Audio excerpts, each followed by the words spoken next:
You are in tune with the nation's stations, ABS TV Channel 10, the GIS, and ABS Radio 90.5 FM. Proudly serving you, reaching more and more people every day. Afternoon, thanks so much for joining us for the ABS Midday News Report. It's 12 noon, today Friday, the 11th day of March 2022. My name is Ursil Charles Jr. A very special welcome to those of you joining us on radio, that's 90.5 FM. Let's take a look at the headline stories we've been following at this hour. 5 more new cases of COVID-19 recorded, but active number of cases continues to fall. The Antiguan Barbuda Tourism Authority hard at work promoting the destination in Canada. The World Health Organization warns the pandemic is not over while encouraging continued surveillance. And a morning update on the massive blaze in the Point area last evening. Those are your headline stories. Time for us to take now a look at the news in detail. Well, the COVID-19 epidemiological situation across Antigua Barbuda continues to improve. The number of active cases now down to 18. 5 new cases were recorded according to the latest Health Ministry dashboard, 3 cases on March 7 and 2 on March 8. This brings the total case count since the start of the pandemic to 7,466. 8 recoveries were also recorded during the period. Total recoveries to date now stand at 7,313. None of the active cases is currently in hospital. Well, decisions coming out of Cabinet this week will ease travel restrictions for returning nationals and residents. As of next week, returning nationals and residents who are vaccinated against COVID-19 will no longer need a negative test to enter the country unless they show symptoms of possible infection. We have more in this report from ABS's Sherilyn Biza. Vaccinated returning nationals will no longer need a COVID-19 test to return home. Cabinet has decided a test will only be required if the traveler is showing symptoms of possible infection. Chief of Staff in the Prime Minister's office, Ambassador Lionel Hurst, says unvaccinated returning nationals, however, will continue to be required to test no more than 4 days before boarding.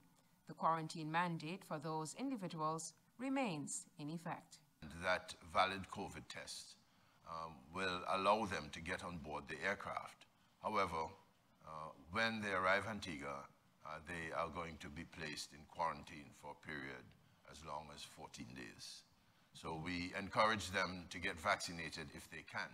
Ambassador Hurst asserts visitors to the country must be fully vaccinated and do not require a valid PCR or rapid antigen tests. This is a request that has come from the hotels.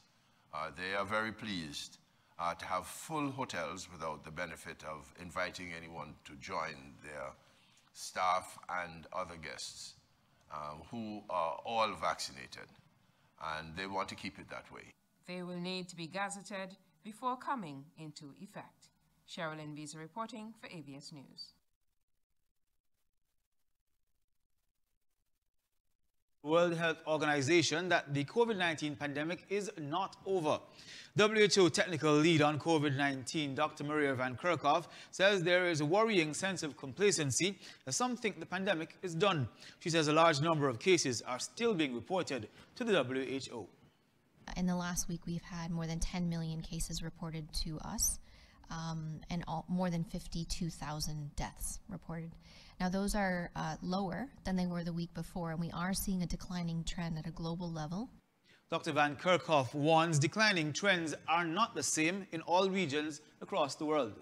Across Asia and the Western Pacific and the islands, we've seen quite an increase in cases in the last week. Almost a 50% increase in the last week alone. The technical lead for COVID-19 says the 10 million cases reported and 52,000 deaths is an underestimation. Dr. Van Kerkhoff says the virus is still evolving with a continued risk of more variants of concern.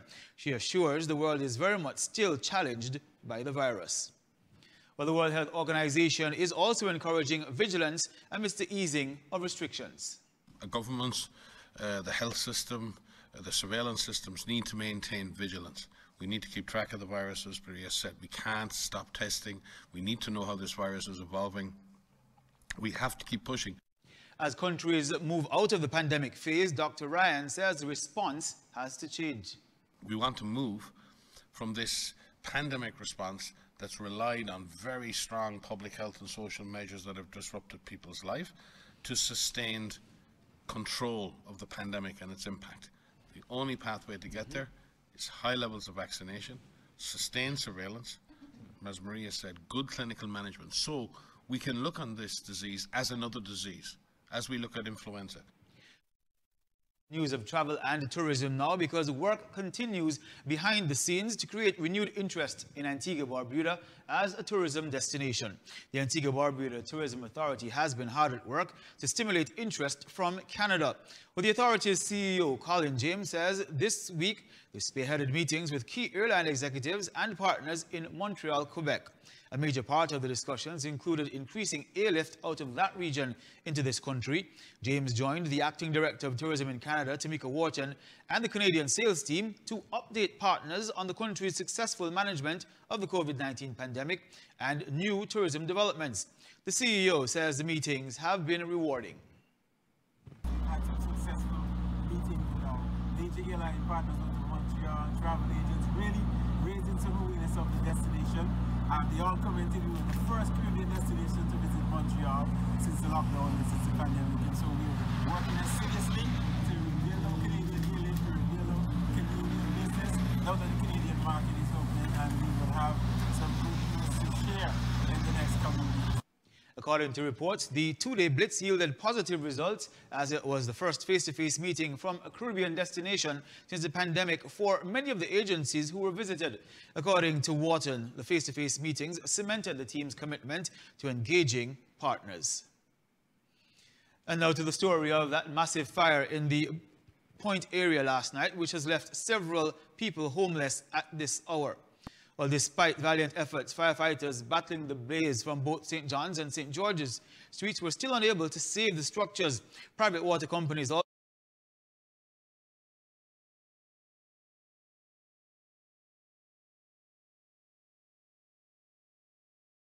their experiences. I was at the bakery shop, I got a call, and when I reached, the place was already engulfed. I was at my aunt, and I received a call that our house catching on fire and our own is catching too. So I just tried to get a ride and come down here, and I met everything down, nothing there. Well, I was outside the roadside. I just pulled up and I realized that upstairs, it's a family yard, the upstairs of the house was burning, right? Like the curtain and so on. I went around this way and went behind to the alley, and then when I went there and I saw my house, I was just like going crazy. The neighbors are suggesting approximately 6 houses were destroyed. Well, following a report from last evening, our Jaime Rocher was on the scene this morning. He gave us this update. I'm at the bottom of St. George's Street. It is wet, it is damp, and the air has a strong smell. You know, they say fire is a good servant but a bad master. And from the type of destruction we've seen here this morning, it is clear who was in charge, because as you can see now, this fire was serving no one and nothing but itself last night. You can see the total destruction here with a lot of sheets of galvanized metal, probably from fences nearby or from the roofs of these homes that the fire destroyed here. I'm telling you, Ursula, just looking at this scene, it has to be one of the largest, if not the largest, house fire we've seen here in Antigua and Barbuda. Well, we asked Jamie about residents' reactions. This was his response. Some people have passed and looked at it, and everyone agrees that it is really a serious tragedy here in Point. A lot of people displaced, and a lot of people need a lot of support. One of the things I want to speak about that I found interesting, I'm going to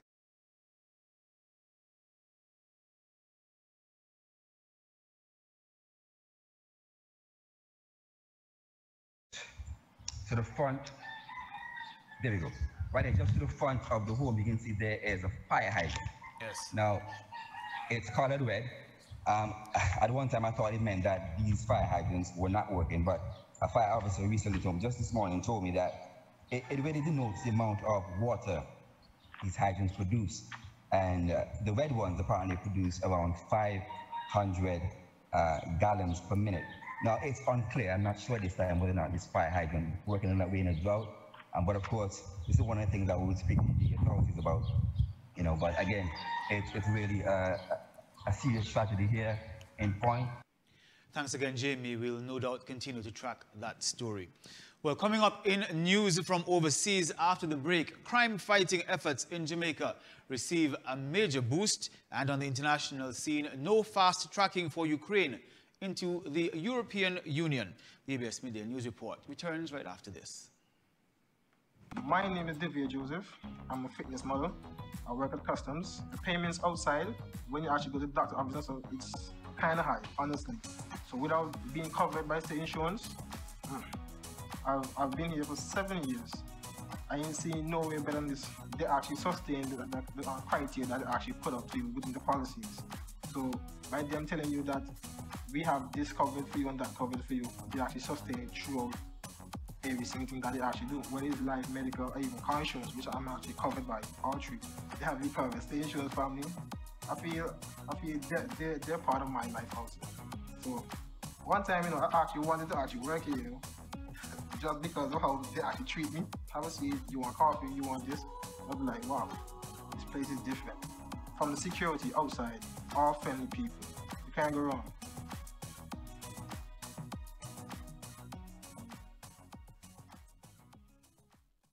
Welcome back to the Midday News Report. Let's delve into news stories outside Antigua, Barbuda now. To international news we go now. The highest level talks between Russian and Ukrainian foreign ministers in Turkey ended without a breakthrough. On the ground,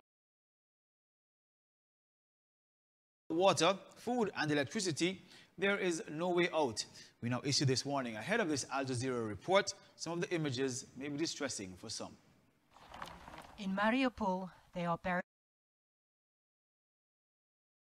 Imaginable 2 weeks ago is now daily life.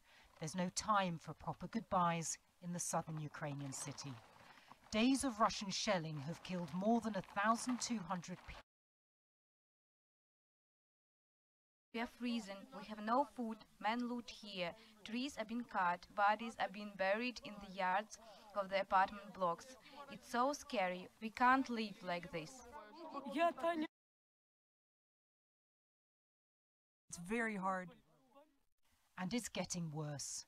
Yet another attack leaves residents in this part of the city bewildered and wondering why. Russia continues to say it, but no one here believes that. In the eastern city of Kharkiv, more apartment blocks and streets are shattered after another night of shelling. And over the northern city,